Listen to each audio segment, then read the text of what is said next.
அஷ்டாவக்ர கீதை பகுதி 4 ஸ்லோகம் 3 பொருள். நீ எந்த ஜாதி அல்லது சமூக அடையாளத்திலும் அடங்கியவன் அல்ல. நீ எந்த வடிவத்திற்கும் உட்பட்டவன் அல்ல. நீ எந்த பற்றும் இல்லாதவன். இந்த உலகத்தில் நடக்கும் அனைத்தையும் சாட்சியாக காணும் தூய அறிவே நீ. விளக்கம். இந்த ஸ்லோகத்தில் அஷ்டாவக்ரா மனிதன் தன்னை பற்றி கொண்டிருக்கும் தவறான அடையாளங்களை உடைத்து காட்டுகிறார். நாம் பொதுவாக நம்மை பல அடையாளங்களால் வரையறுக்கிறோம்.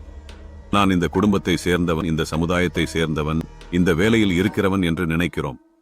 ஆனால் இவை அனைத்தும் உடல் மற்றும் சமூகத்துடன் தொடர்புடையவை.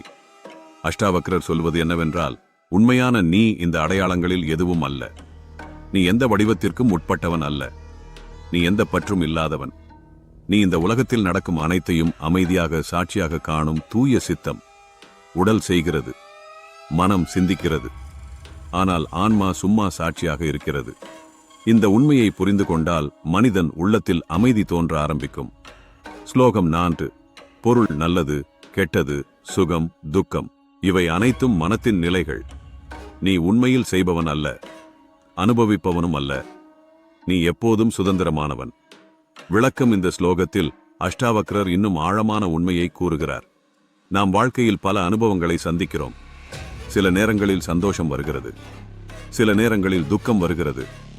ஆனால் அஷ்டாவக்ரர் சொல்வது என்னவென்றால், இவை அனைத்தும் மனத்தின் நிலைகள்.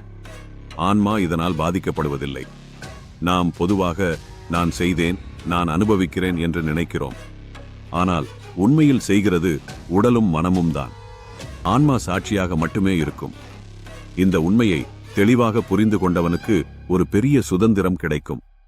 அவன் வாழ்க்கையை பற்றின்றி அமைதியாக வாழ ஆரம்பிப்பான்.